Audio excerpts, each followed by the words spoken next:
capítulo 2, versículos 8 y 9.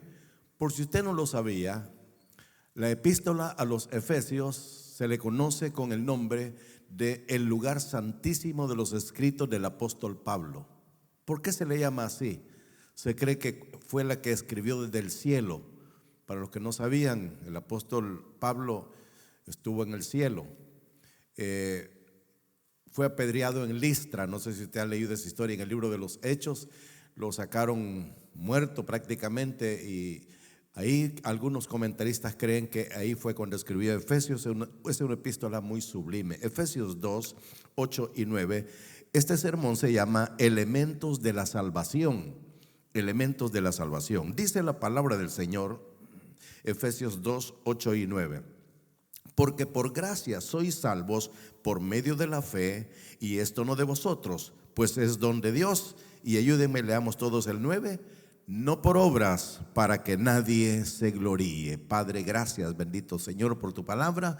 Háblanos al corazón en el nombre de Jesús. Amén y amén. Pueden sentarse, hermanos. Elementos de la salvación. Hermanos, la salvación no es algo para especular, es algo para agradecer. Había una escritora, ya está con el Señor, que sufrió martirios, se llamaba Corrie ten Boom. Esta anciana escribió un libro donde me encanta lo que dice ella. Dice: Cristo, cuando fue a la cruz, realmente lo que Él cargó no fue la cruz, era un símbolo. Lo que cargó fueron los pecados de toda la humanidad. Él llegó a la cruz del Calvario, se clavó con todos los pecados nuestros, y luego los agarró, se los llevó a sepultarlos en lugares insondables, lugares que nadie ha podido llegar en el océano. Ahí los sepultó y puso un rótulo ahí que decía: no fishing, se prohíbe pescar. Lamentablemente, hoy en día muchas personas, como somos curiosos por naturaleza los seres humanos, donde dice que se prohíbe, nos da tentación de ver por qué se prohíbe. Por ejemplo, si aquí dijera pintura fresca, yo creo que usted estuviera con la tentación, me da ganas de ir a tocar a ver si es cierto que es pintura fresca. Tenemos entonces mucha gente, donde dice se prohíbe pescar, a propósito van a pescar. Pero qué curioso que los pecados que sacan no son los de ellos, sino los pecados ajenos. Ve que está el pecado de fulano, ¿ve? El pecado de mengano. Porque ¿sabía usted que Dios perdona los pecados, pero los seres humanos no los olvidamos? Nosotros andamos, ahí viene el hermano borracho. El hermano vino borracho a la iglesia y se entregó a Cristo y dejó el alcoholismo, pero sigue siendo el hermano borracho. No se nos olvida. Ahí está el hermano que la vez pasada me humilló. Ya el hermano se arrepintió, pero nosotros no lo perdonamos. Por eso digo, la salvación, hermanos, no es algo para especular, es algo para vivir agradecidos todos, toda la vida. Es bien importante que sepamos que la salvación no es por lo que usted haga o no haga, porque la salvación no es por obras, según leímos ahí un momentito. Pero lo que seguramente usted no sabe es que cuando usted se entregó a Cristo, cuando usted le entregó su vida a Cristo, cuando usted le abrió su corazón a Cristo, 12 cosas sucedieron en su vida. 12 elementos que incluyen la salvación.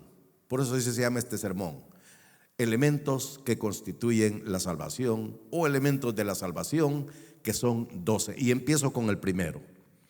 El primero, usted recibió a Cristo porque primero recibió una convicción de pecado. Quiere decir, usted estaba consciente de que nada ni nadie podía salvarlo por más que hiciera o por más que dijera, solamente Jesucristo. Entonces usted estaba convencido y dijo: yo tengo que reconocer que soy un pecador.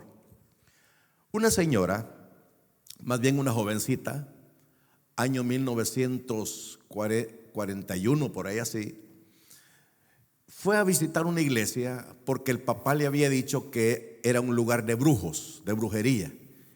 Reunió a sus hijos y les dijo: no vayan a ir a ese lugar porque hay brujos, y el que entra ahí sale convertido en animal.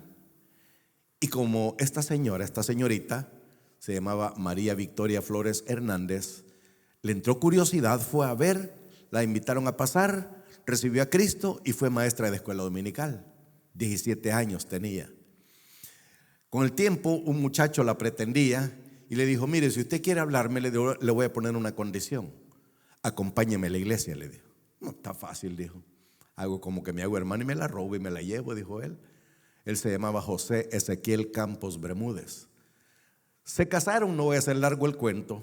Se casaron y de ese matrimonio nacimos 12 en total. Es decir, yo tengo 11 hermanos. Tenía, porque ya murieron 2. Entonces, a partir de ese momento comenzó una cadena con nosotros, y lo que quiero contarles es que el papá de ella, es decir, mi abuelo, se dio cuenta y la llama. Toya, vení para acá. Ella se llamaba Victoria y le decía Toyita. Toya, vení para acá, le dijo. ¿Verdad que te fuiste a meter allá? Y empezó a llorar. Mi mamá era bien llorona, igual que el hijo. Y entonces le dice: ¿por qué fuiste habiéndote advertido? No, papá, perdóname. Y le dice el papá: mira, le dijo, voy a ir a esa iglesia, le dijo. Pero ¿sabes a qué voy a ir? A enseñarle a hablar a esa gente ignorante que no saben nada, le dijo. No, papá, entonces no vayas a ir. Ella estaba orando para que fuera a la iglesia. No, papá, no vayas a ir. Y empezó a orar para que no fuera. Un día, cuenta mi mamá, que lo vio entrar. Ay, viene mi papá, dijo: Señor, ya que no pude impedir que viniera, no vas a permitir que pase al frente a hacer lo que dijo que iba a hacer. Y no estuvo a gusto en el culto, no le sintió sabor al culto. Pues terminando el culto, el pastor dijo: ¿alguien quiere entregarle su vida a Cristo? Él levantó su mano. Don Pedro Hernández, no me acuerdo el otro apellido de mi abuelo, levantó su mano y dijo: ay, pase al frente, dijo el pastor. Ay, este pastor no sabe lo que está haciendo, dijo. Y pasó al frente este hombre, llegó a lo que le llaman el altar y le dijo: ¿me permite hablar? Le dijo. ¿Cómo no? Le dijo. Con mucho gusto. Ay, se dio la vuelta a la congregación, levantó su mano y dijo: señores, soy un pecador, pero estoy arrepentido. Oren por mí porque quiero entregarle mi vida a Cristo. Hermano, que para mí es una gran bendición, no sé para usted. Gloria a Dios. Así que, hermanos, yo le doy gracias a Dios por eso, porque mi abuelo sintió lo que todos deberían de sentir: convicción de pecado. Y la convicción de pecado nos hace ir al siguiente elemento, que se llama arrepentimiento. No puede haber perdón si no hay arrepentimiento. No sé qué piensa usted, pero le voy a decir lo que dice la Escritura. Sin arrepentimiento, Dios no puede perdonar a nadie. Pero nosotros tenemos la maña de decir: yo ya perdoné a fulano, que ella le pagó, que ella le pidió perdón, que ella se arrepintió. No, entonces no lo puede perdonar. Si no hay arrepentimiento, usted no puede perdonar a nadie, porque entonces el evangelio sería automático. Solamente el Señor lo perdonó sin que usted se arrepintiera y ya estuvo. Sin embargo, lo que tiene que haber primero en una persona para que pueda recibir a Cristo, abrirle su corazón a Cristo, se llama arrepentimiento. Quiere decir, fíjese la predicación de Juan el Bautista. Juan el Bautista apareció de repente, después de 400 años de que no había palabra, aparece este hombre, Juan el Bautista, predicando este mensaje: el reino de los cielos se ha acercado, arrepentíos y convertíos. Él predicaba arrepentimiento. Entonces, fíjese, es bien curioso. Hoy voy a explicar esto. Temprano no tuve tiempo, pero hoy creo que voy a tener un poquito más. Pero si no termino estos 12 elementos, no importa, pero voy a tratar de mencionar lo más importante. ¿Por qué puede haber convicción de pecado en una persona siendo inconversa? Porque tiene fe. Una persona no necesita ser cristiana para tener fe, porque una persona inconversa tiene fe que se llama fe natural o fe común. ¿De dónde obtuvo esa fe? Remontémonos al libro de Génesis, el semillero de la Biblia. Dios hizo un muñeco, para los mexicanos un mono. Dios hizo un muñeco que no se movía, pero Dios, dice la Escritura, que sopló en su nariz. La palabra en hebreo, ruaj, es la misma palabra griega, neuma, con P al principio, P-N-E-U-M, ya me enchivolé, neuma. Neuma es el equivalente de ruaj, que significa aire, aliento, viento y espíritu.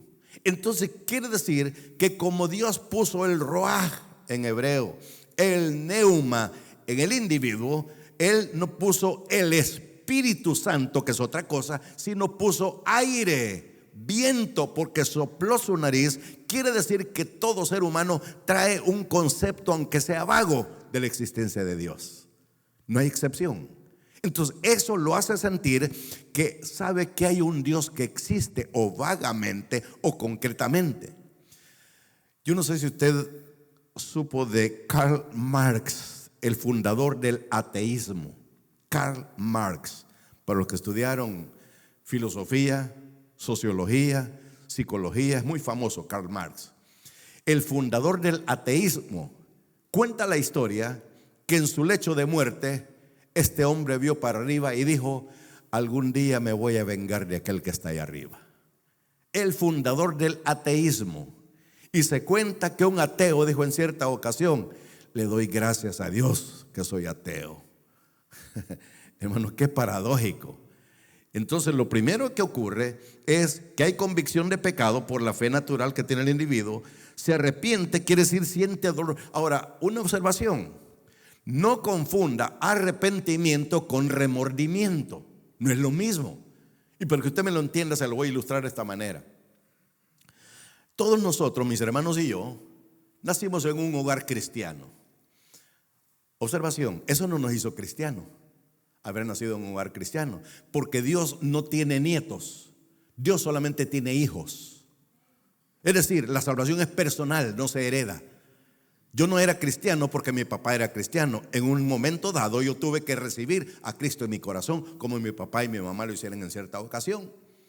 Pero bueno, el punto es este: a los 16 años me perdí, me aparté de la iglesia. Yo era la oveja negra de la familia. Me gustaba la música. En mi país había músicos que yo admiraba mucho. Para los que son de mi época, eran los Beats, los Intocables, los Mustang, los Supersónicos, que me encantaba la música nacional. Y yo no faltaba a los conciertos, que también eran bailes. Pero era muy tímido y no quería sacar a nadie a bailar porque me daba pena que me dijeran que no. Y surgió un amigo, entre comillas, que me dijo: te voy a dar la reina de las medicinas, aquí te vas a agarrar valor, me dijo. Sacó una botella de Tic Tac, algunos ya saben de qué estoy hablando, y me dijo: te voy a servir algo. Y yo vi eso, no, yo sabía que eso era malo, pero andar en los bailes no era malo. Fíjense cómo es uno de... Entonces me sirvió un trago y me dijo: te lo voy a preparar y te va a gustar. Me le echó hielo y me le echó Coca-Cola y me dijo: una sola nalgada, la mordida al jocote y escupir a la calle. Agarré ese vaso, me eché el trago. Al ratito sentí las orejas bien calientes. Los que han experimentado eso me están entendiendo perfectamente. Para no hacerles largo el cuento, me volví un alcohólico y lo fui por 12 años. Y cada vez que yo llegaba a la casa, hermanos, me duele, qué tristeza me da recordar esto. Mi mamá siempre me esperaba despierta a cualquier hora de la noche con esta expresión: hijo, gracias a Dios que llegaste, ahora voy a dormir tranquila. Cuando me decía eso, se me ponía un gran nudo y decía: ya no vuelvo a tomar. No decía así, decía: ya no vuelvo a chupar, porque así decimos nosotros. Ahora, ¿qué sucedía la siguiente semana? Volví a tomar. Entonces, ¿significa que me había arrepentido? No, me había remordido la conciencia, pero no me había arrepentido. ¿Cuál es la señal de que te has arrepentido? Que ya no lo vuelves a hacer. Esa es la señal. Entonces, un arrepentimiento es cuando sientes pesar que ofendiste al Señor y no quieres seguir haciéndolo. Por si usted no me ha entendido, la señal de que usted ha nacido de nuevo es que si peca, no se va a sentir tranquilo después que lo ha hecho. Se lo voy a decir de otra forma: un cristiano puede ser que peque porque la capacidad no se pierde, pero no peca a gusto. No peca a gusto. Está en un lugar y está inquieto. Hermanos, yo quiero decirles que cuando yo andaba en esos caminos, en la mesa donde estábamos chupando, a mí me gustaba andar con un montón de gente, una gran mara, decimos nosotros, andábamos. Y entonces siempre alguno de ellos me hacía una pregunta y me decían: mira que es cierto que la Biblia dice tal cosa. Y yo hasta me ponía de pie y empezaba a predicarles a los bolos, hermanos. Y ellos bien atentos dejaban de chupar por escucharme. Y yo echándome el discurso ahí, no era sermón, sino que un discurso, porque yo desde pequeño conocía el evangelio, conocía la palabra. Pero siempre había alguien que me decía esto: ¿y vos qué estás haciendo aquí? Era lógico. ¿Qué estaba haciendo un criado en una iglesia, en una cantina, en un antro? Hermanos, cuando me decían eso, se me ponía un nudo. Voy a ir al baño, les decía yo. No iba a lo que vamos al baño, iba a regañarme yo solo, porque me sentía mal. Ahora, ¿quiere decir que me estaba arrepintiendo? No, me estaba remordiendo la conciencia porque me lo habían reprochado. Llegaba, me ponía frente al espejo y decía: no te da vergüenza, te acaban de decir una gran verdad que estás haciendo aquí. Aquí no perteneces. Me echaba una loga yo solo en el espejo, me echaba mi chillada, me iba a las manos, me lavaba la cara, me secaba y salía tranquilo a seguir chupando. No había arrepentimiento, había remordimiento. Entonces, por eso hay gente, y usted seguramente se puede equivocar, que nosotros pensamos que es evangélico porque va a la iglesia. Nosotros pensamos que es evangélico porque tiene una Biblia. Hermano, eso no es garantía. La garantía de que usted ha nacido de nuevo es que usted se arrepintió y ya no hace lo que antes hacía.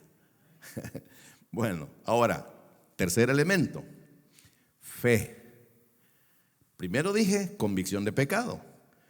Número 2, arrepentimiento. Y número 3, fe. Ya lo expliqué, pero lo voy a explicar otra vez. 3 niveles o 3 peldaños de fe. La fe más sencilla es la fe natural. Todos al nacer traen cierta medida de fe, todos. Es la fe natural. Y esa es la que describe el pasaje que leímos. Porque por gracia sois salvos por medio de la fe. Y esto no de vosotros, no es cosa de nosotros. Es don, un regalo de Dios, pero no es por lo que hagas para que no se te suban los humos a la cabeza. Eso es más o menos lo que dice el pasaje que leímos. Entonces, cuando nosotros sabíamos que había un Dios que existía, echamos mano de la fe más sencilla y entonces subimos el primer peldaño, que es la fe como fruto del Espíritu. Pastor, ¿de qué me está hablando? Gálatas 5:22. Mas el fruto del Espíritu es amor, gozo, paz, paciencia, benignidad, bondad, fe, mansedumbre, templanza, bondad. Contra tales cosas no hay ley. Ahí está la fe. Quiere decir que después de que éramos inconversos, llegamos a adquirir una fe que es una dependencia total de Dios.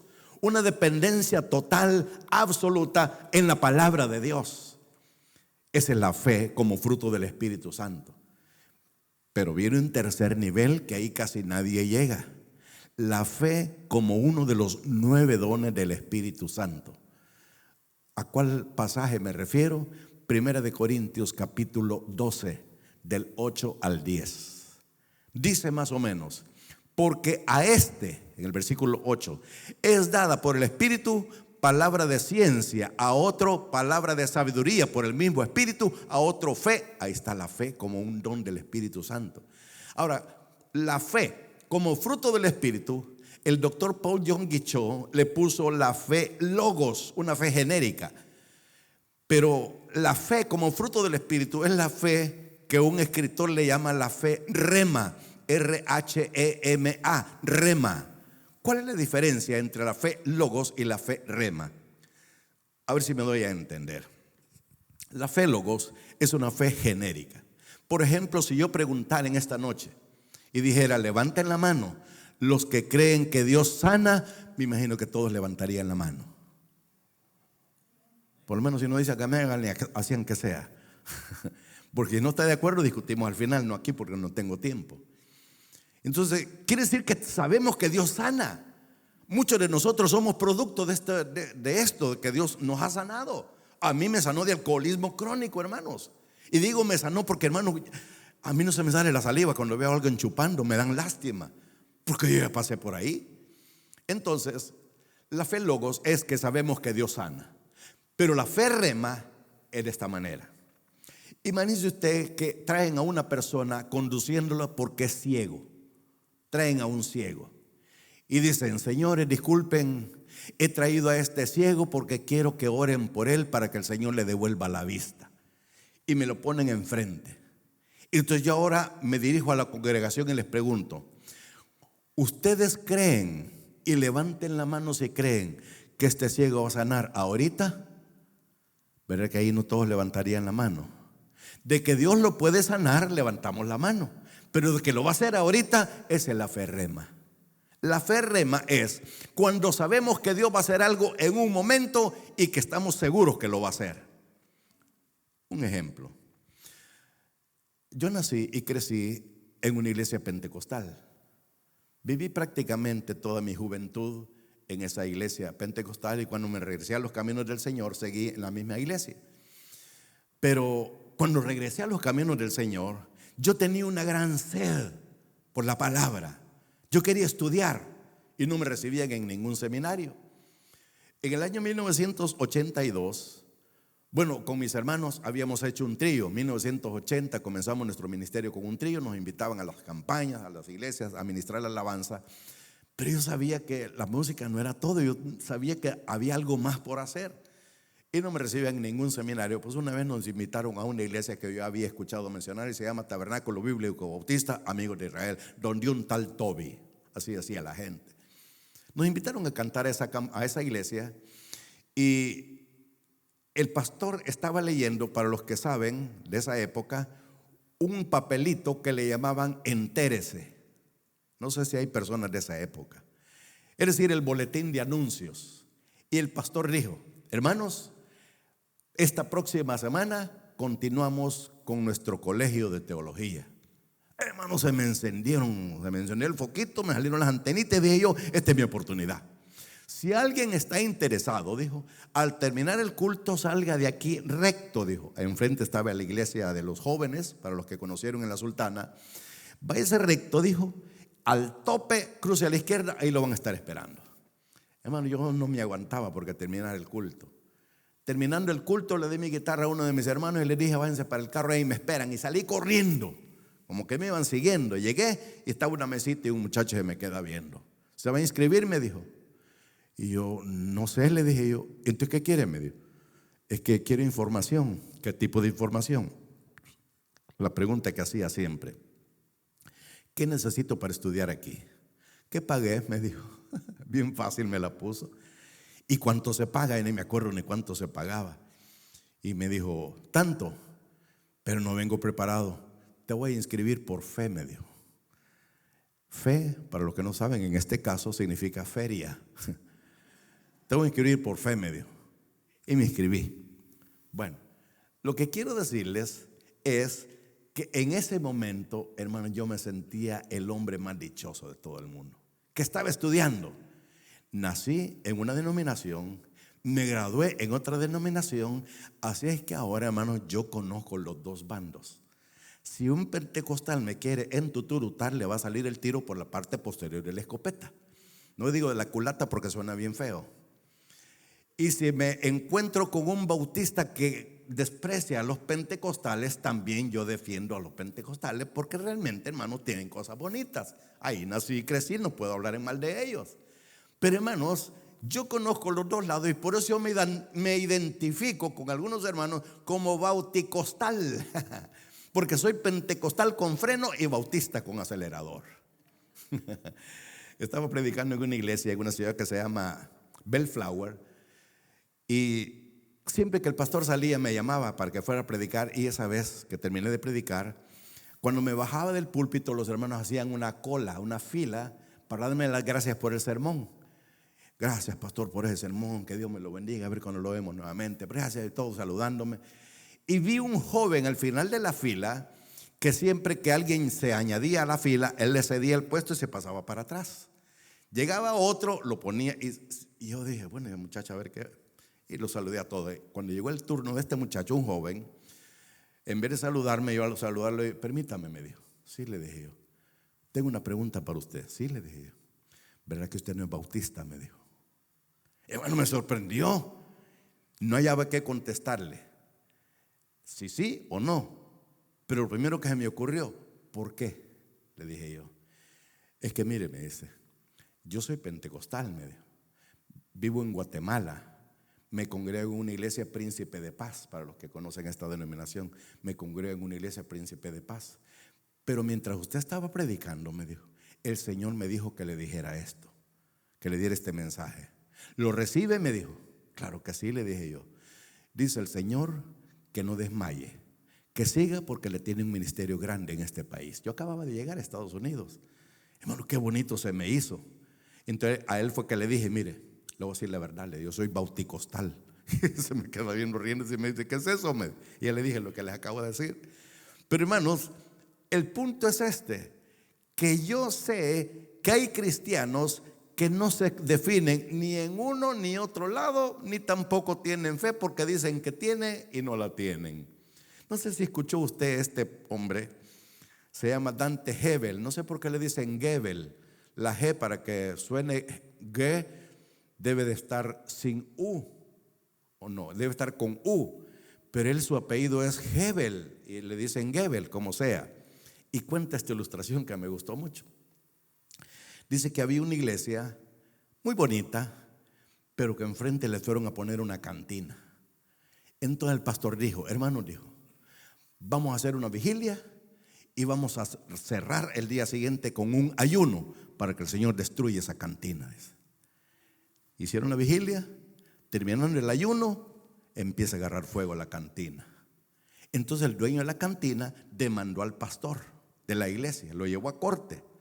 Vamos a ver, señor, usted, yo acuso a este hombre, le dijo, de que él me quemó la cantina, le dijo. Y entonces le dijo, ¿de veras? ¿Y por qué dice eso? Porque ellos oraron para que Dios destruyera la cantina y el Dios me la castigó esa cantina y me la quemó. ¿Qué tiene usted que decir a eso, señor pastor? Le dijo. Señor, le dijo, yo realmente no soy culpable, dijo. Lo que hicimos fue orar.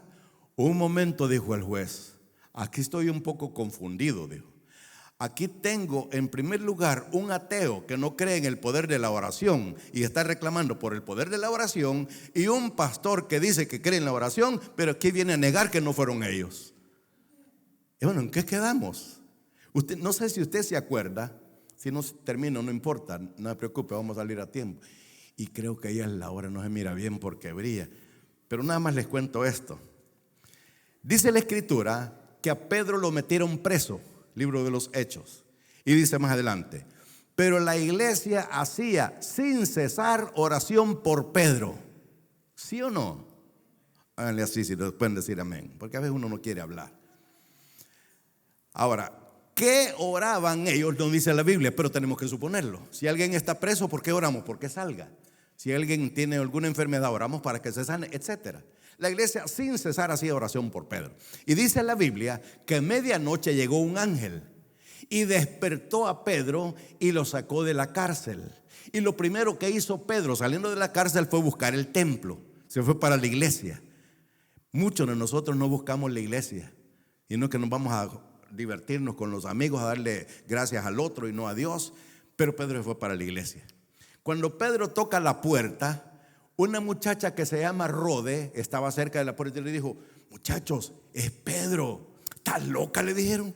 ¿Cómo va a ser Pedro si está preso? Estaban orando para que saliera y ahora no creían que era Pedro. ¿Tenían fe? No, estaban orando sin fe. A veces nosotros oramos y cuando Dios contesta nos asustamos. ¿Verdad que no tenemos fe? Uno más para terminar porque ya no tengo más tiempo. Perdón de pecados. Con la fe Dios te perdonó todos los pecados. Rapidito lo voy a decir. Dios perdonó todos tus pecados, pasados, presentes y futuros. ¿Cómo lo sé? Porque Dios no solamente te conoce, sino que sabe desde que naciste y sabe cuándo te vas a morir. Entonces ya hizo una evaluación, un consenso de todos tus pecados, y los pecados pasados te los perdonó, porque dice la escritura que Él murió por tus pecados. Quiere decir que los pecados pasados ya están crucificados en el Calvario con Jesucristo. Ya perdonó todos tus pecados pasados, porque Él eliminó esa maldición que estaba en contra tuya y en contra mía. Ahora, para esto hay 3 P con respecto a los pecados. pasados, presentes, bueno, no son 3P, pasados, presentes y futuros. Pero para los resultados sí hay 3Ps. El pasado, porque Dios eliminó la pena del pecado. El pecado, ¿qué te hace a ti? ¿Qué te hace a ti? ¿Qué me hace a mí? Nada. Romanos 8:1 dice, de modo que si alguno está en Cristo, 2 Corintios, pero Romanos 8:1, hasta de los nervios me están olvidando los versículos, dice, ahora pues, ninguna condenación hay para los que están en Cristo Jesús, los que no andan conforme a la carne. Quiere decir que la pena de tu pecado está pagada. Pero en el presente, la otra P, Dios pagó el precio en el presente por en el presente, no sé por qué me estoy enchivolando todo, que es porque vos que se levantaron los hermanos, como quien dije, termina ya. Bueno, a donde quiero llegar es a esto. Dios pagó tus pecados futuros porque en el cielo no hay pecado. Quiere decir que en el cielo, aunque quieras pecar, no hay. Hermano, ¿qué busca? Tengo unas grandes ganas de pecar. No hay. No hay. Cristo eliminó la presencia del pecado. Es decir, Cristo ya pagó todo y tú no tienes que hacer nada, solamente creer en lo que Cristo dijo. Y termino con esto. Fe no es creer en Dios. Fe es creerle a Dios. Porque creer en Dios, hasta los borrachitos, hasta el drogadicto. ¿Crees en Dios? Claro que creo en el colocho, me dijo una vez un drogadicto. Creen en Dios, pero le creen a Dios. Una cosa es que creas que Dios existe y otra cosa es que creas que Dios tiene el poder para perdonarte, y te garantizo que lo hace, porque Números capítulo 23 versículo 19 dice, porque Dios no es hombre para que mienta, ni hijo de hombre para que se arrepienta. Lo que dijo, lo hace, lo que promete, lo cumple, porque Dios jamás nos falla. Amén. Démosle un aplauso fuerte al Señor. Bendito Padre Celestial, gracias Señor por tu palabra.